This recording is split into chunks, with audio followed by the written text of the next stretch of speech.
Assalamu alaikum, qadrli din qardaşlar. Biz endi o'zimizning topshirig'imizni Ramazon 2022 lifehacklar ham foydali kengashlar siklini davom etamiz. Ham bizning ishratdagi qonog'imiz Yordam masjidining hazrati Fanis Hazrat Mingarev. Men durust aytmayman, barasini durust aytmayman. Albatta, shunday. Fanis Hazrat, siz endi necha yillar bo'yi ko'rmovchi kishilarni o'qitasiz. Shunday bit. Ko'rmovchi kishilar urazada necha kishirlar, narsalar kishirlar. Shuni söyleb beringizlar bizga. Va alaykum assalom va rahmatullohi va barakatuh. Kunlarimiz xayrli, izgi barakatli bo'lsin. Amin. Shu mezgillarda albatta ko'ruv salatidan mahrum bo'lish shogirdlarimiz keluga ega bo'ldilar. Ham endi berida yordam tirnoqlarning o'zagida ko'rkam ravishda islom ne'matini Taya ham endi birdan bo'lib o'sha bayramni ko'ra olish mumkinligidan ega bo'ldilar. Ol da bo'lsa eng ilk ko'rkam saharlardan boshlanib ketgan kunlari.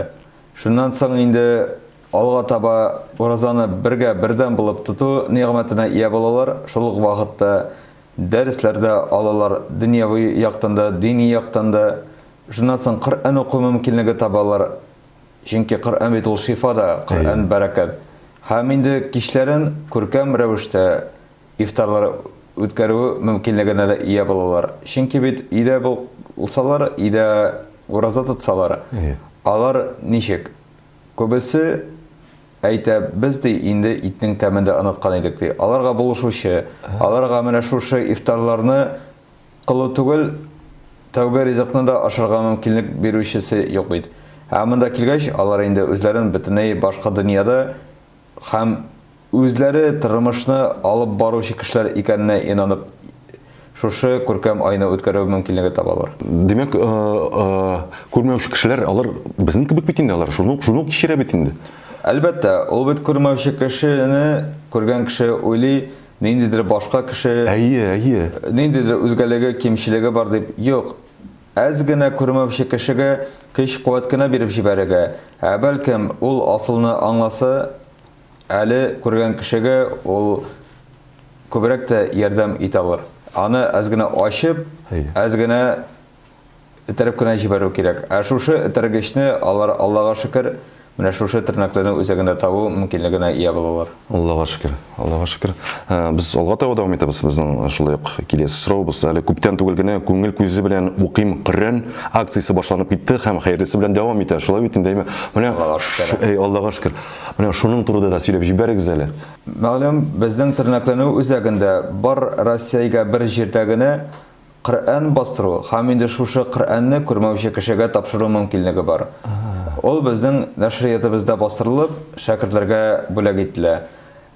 Shu ne'matga ko'rgan kishi ya g'ayla ismindanmi, bir kishi o'z ismindanmi, bir necha g'ayla birga qo'shilib, bir Qur'ongami o'z ilishini kiritala.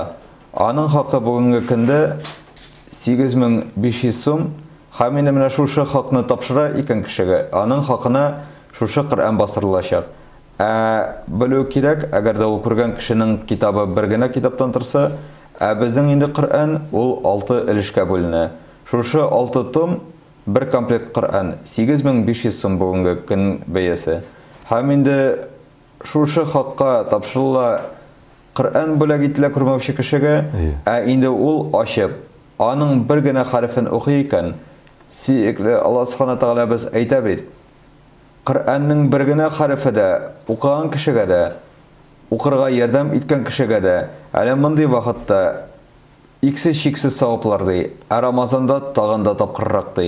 Allah subhanahu taala ayta, savoblarni o'zim orttirib, martabali ravishda nasib etashakman dey. Abid bir harfini o'qigan sayin shu g'aylaga, shu kishiga ko'pma savob, ko'pma ne'mat engashak, hamida sadaqatul jariya, dunyoning dunyo barakati, oxiratning oxirat saodati. Amin. Mana 8500 deydigiz bitindaymi? Ana bitinde har kishi da sotib ola bitindaymi?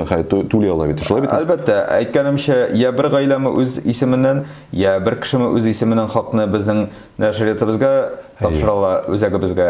Endi aning ismidan shu Qur'on bostirilib, shu bo'lak etgan kishiga falan g'ayla, falan kishi ismidan deb topshiriladi. Ham endi ul ochib Qur'onni o'qigan sayin менә бүләк иткән кешегә инде дога кылып, үзе бәхетле яшәп, гаиләсе бәхетле булса иде, әйләнә тирәсе бәхет сәгадәттә булса иде дип дога кылып тора бит. Амин, амин. Бу нинди бәхет? Фәнис хәзрәт, бу акциядә бик күп районнар катнашты. Дип ишеттем мин аны. Менә шул районнар арасыннан кайсысын бүлеп чыгара аласыз? Әлбәттә, бик күп өлкәләрдән кешеләр ярдәмен керттеләр, һәр кешегә иксез рәхмәтләр яусайды Раббыбыздан. Ә инде аеруча әйткәндә, иң элек Чаллы каласын айырып әйтәсем килә. Шуннан соң Чистай каласын айырып әйтәсем килә. Һәм дә инде тагын берничә кала бар, алар үз өлешен кертеп, ымтылдылар шушы бәрәкәткә катнашырга, һәм инде шушы ымтылышлары үзләренә ике дөньяның олуглыгы, нигъмәте булып торса иде.